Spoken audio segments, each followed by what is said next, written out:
My mother-in-law showed up to my reception in a gown identical to mine and announced, "Now everyone will see who he should have married." I quietly gave a signal, and what played on the giant screen had guests gasping in shock. I wasn't a little girl who dreamed about her wedding. I didn't care about flowers or dresses growing up. I cared about work, paying bills, and not ending up like my parents, who fought so much that silence became their love language. But when I met Trevor, something clicked. For once, I saw a future that didn't look like survival. It looked like living. We'd been together 4 years. He wasn't perfect, but he was solid. Kind. Funny in that awkward way where the joke hits 5 seconds later and makes you laugh even harder. He's the first man I ever truly trusted. But his mom? From the beginning, she didn't like me. Her name's Deborah, and she's one of those women who treats motherhood like royalty. Her whole personality is Trevor's mom, and she wears it like a crown. The kind that cuts anyone who gets too close. When he introduced me to her, she looked me up and down and said, "You look different than I pictured." No smile. Just that flat stare some women give when they think you're not good enough for their son. I brushed it off at first. Thought maybe she was just overprotective. But over time, it got worse. She'd show up uninvited. Once, we were watching a movie and she let herself in with a key she borrowed during his last move. Just sat on the couch and started talking like she lived there. Trevor told her it was weird. She laughed it off. Then there were the comments. Always under the radar. "She doesn't cook like I do, huh? You'll never have to worry about me forgetting your birthday. I hope she doesn't change you too much." Trevor would brush them off or say, "She means well." But I saw the way she'd smirk when he wasn't looking. This woman was testing me. And when we got engaged, she lost it. She cried, not from joy, but like someone had died. "I thought this would be our special moment," she told him. "You didn't even ask me what I thought about her." Trevor told her gently, "It's not your decision to make, Mom." Her response? "Well, maybe it should be." That was a year ago. I could write a whole book about the things she tried during wedding planning. Insisting on picking the flowers. Wanting her name embroidered on my veil. Asking the planner if she could do a solo dance with Trevor during the reception. I said no to everything. Eventually, I told her she'd have limited involvement. She got to pick her dress, get a corsage, and sit in the front row. That was it. She fake agreed, and we didn't hear much from her after that. I thought maybe, just maybe, she was finally letting go.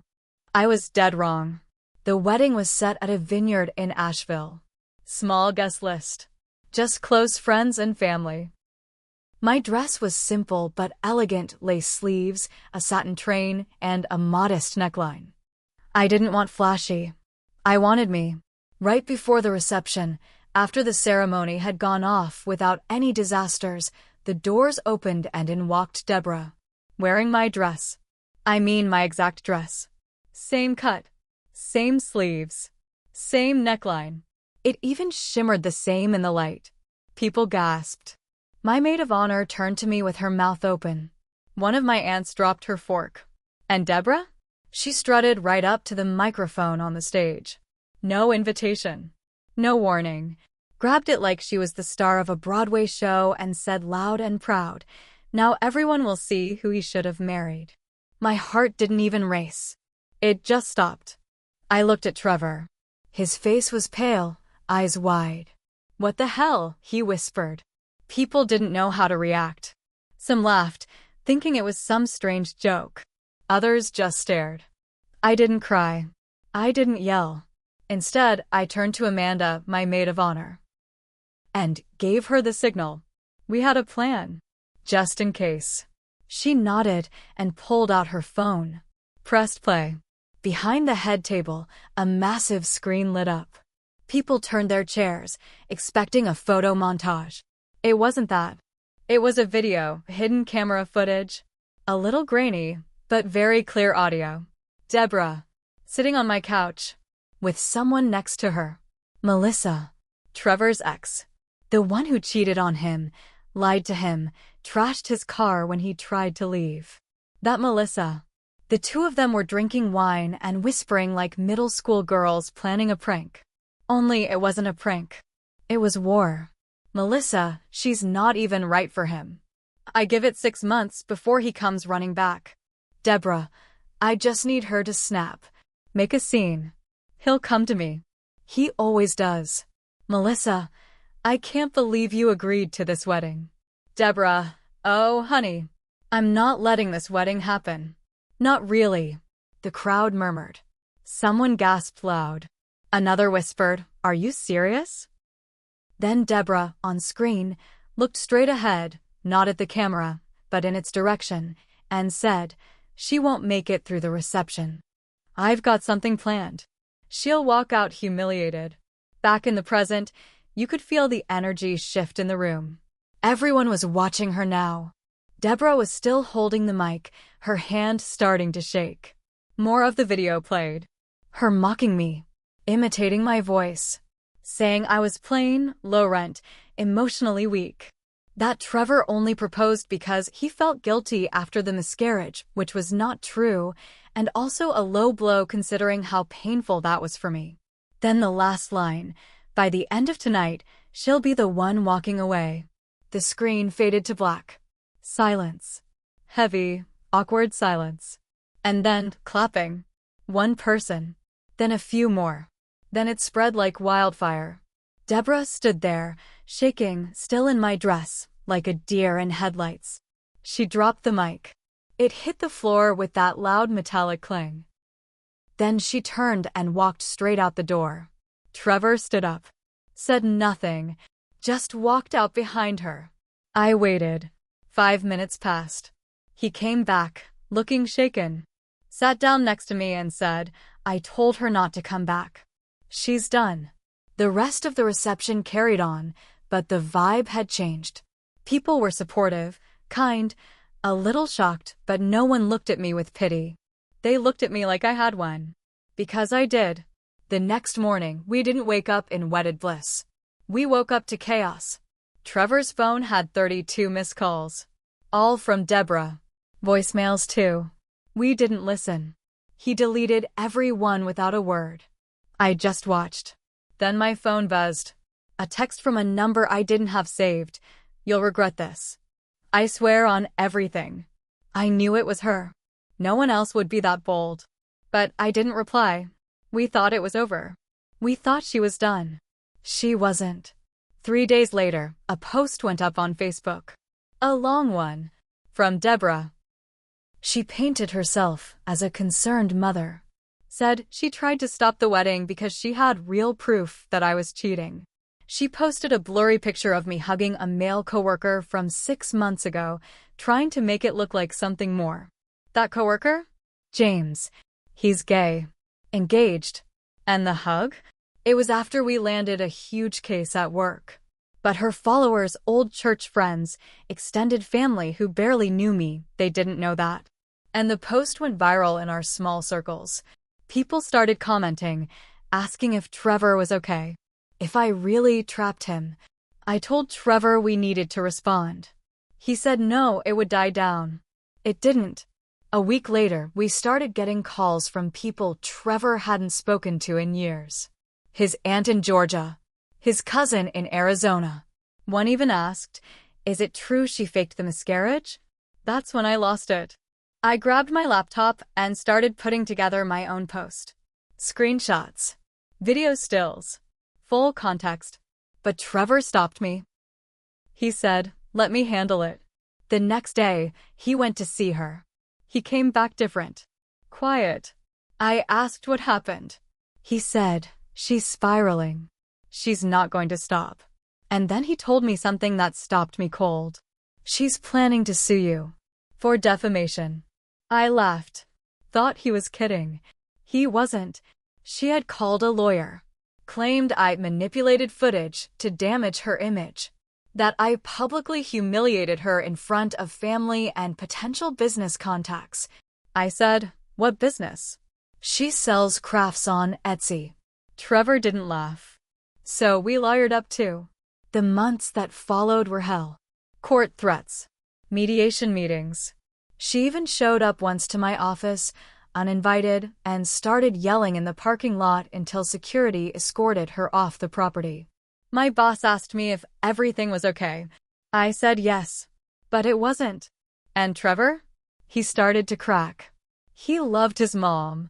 Deep down, he still believed she could change. That she didn't mean it. That maybe she was just broken. I told him, she's not broken. She's cruel. There's a difference. One night, after another court filing, he sat on the edge of our bed, head in his hands, and said, I don't know if I can keep fighting her. She's my mom. I stared at him. You married me, Trevor. If that doesn't mean something, then what are we doing? He didn't answer. And that's when I realized. This wasn't over. It was just beginning. A month after that night, Trevor started pulling away. He said it was the stress, the legal fees, the way people kept whispering behind our backs when we went out in town. He said he just needed space. I tried to believe him, but he stopped coming home on time. Started sleeping in the guest room to clear his head. I'd find his phone turned off, his wedding ring off. One night, I heard him talking in the kitchen. I thought maybe he was finally calling a therapist or someone who could talk sense into him. I stood at the hallway corner and listened. But he wasn't on the phone with a therapist. He was talking to her. His mother. I heard him say, no, I don't know if I made the right choice. I just wish things had gone differently. I backed away before I heard the rest. I didn't want to. I already knew what it meant. The next day, I asked him point blank, are you talking to her again? He didn't lie. Yes, she's still my mom. I just stared. And what am I? He didn't have an answer. So I gave him space. He took it.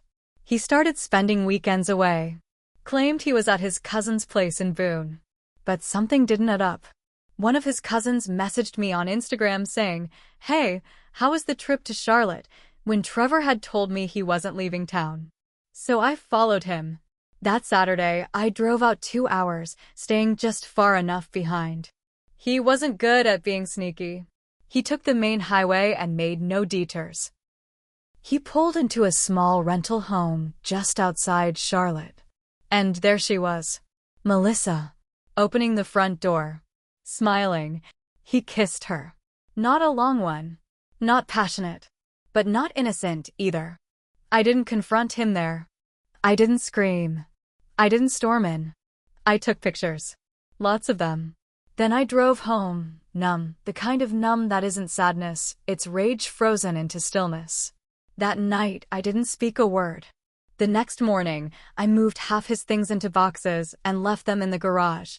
When he came back, I was sitting at the kitchen table with my laptop open. He said, what's this? I turned the screen around. Photos. Time-stamped. Clear as day. He didn't deny it. He just sat down and whispered, she was there for me. You weren't. I laughed, a dry, bitter sound. You mean the woman who teamed up with your mother to ruin our wedding? That's who you're running to. He didn't answer. I said, get out. And take your weakness with you. I didn't cry. Not then. But I wasn't done. If they wanted to play dirty, I'd show them what clean revenge looks like. Because they had no idea what I had left to reveal. 3 weeks passed. He moved in with her. I filed for divorce. I didn't say much to anyone at first. I stayed quiet, focused on work, and let people think I was just another woman with a broken marriage. That was fine with me. Let them think I lost. But what they didn't know was that I had one last card to play. See, during wedding planning, I'd hired a private investigator once, back when Deborah first started acting strange. I had a bad feeling. Turns out, I was right too. The investigator had given me a flash drive back then. I never looked at it. Didn't think I'd need it. Now I did. I opened the files. And what I found? Gold. Recordings. Emails. Bank statements. Turns out Deborah wasn't just a manipulative mother, she was a fraud. She'd been funneling money out of her church's charity fund into her personal Etsy business. Thousands of dollars donated for hurricane relief that actually paid for glitter, vinyl cutters, and ad space. I brought it to the church board. Then I sent it all anonymously to the local news. Within a week, it was everywhere. Church treasurer under investigation for charity fraud. They showed up at her door. Cameras. Reporters. She denied it all, of course. Said it was fake, said someone had hacked her records. But the evidence was solid. She was arrested 2 days later, charged with wire fraud and misappropriation of funds. Trevor? He showed up at my place the night the story broke, pounding on the door like he had something important to say. When I opened it, he looked like he hadn't slept in days. "What did you do?" he asked. I didn't answer right away. Just stared at him until he said, "It's bad. She might go to prison." I finally spoke. "She destroyed everything I cared about. So now she gets to watch hers fall apart too." His voice cracked. "I didn't know she was doing all that." I nodded slowly. "And you didn't care to look. You just followed her. Like always." He stepped closer. "I made a mistake." I stepped back. "You made a choice." He left after that. I haven't seen him since. Melissa tried to reach out a month later. Said she was sorry for her part, that Trevor was struggling and maybe we could talk. I blocked her. The divorce finalized in December. I kept the house, my name, and every shred of self-respect they tried to take from me. And Deborah? She pled guilty. Took a deal. 5 years probation, restitution, and a permanent stain on her name. Her Etsy store shut down. Her church exiled her. Even her own sisters stopped talking to her. Sometimes, I think about that night. The night she walked into my wedding wearing my dress, thinking she could humiliate me and win. Now she's the one living in shame. And I didn't just walk away. I walked out stronger. Because you don't get to ruin someone's life and expect to keep yours untouched. Especially not mine.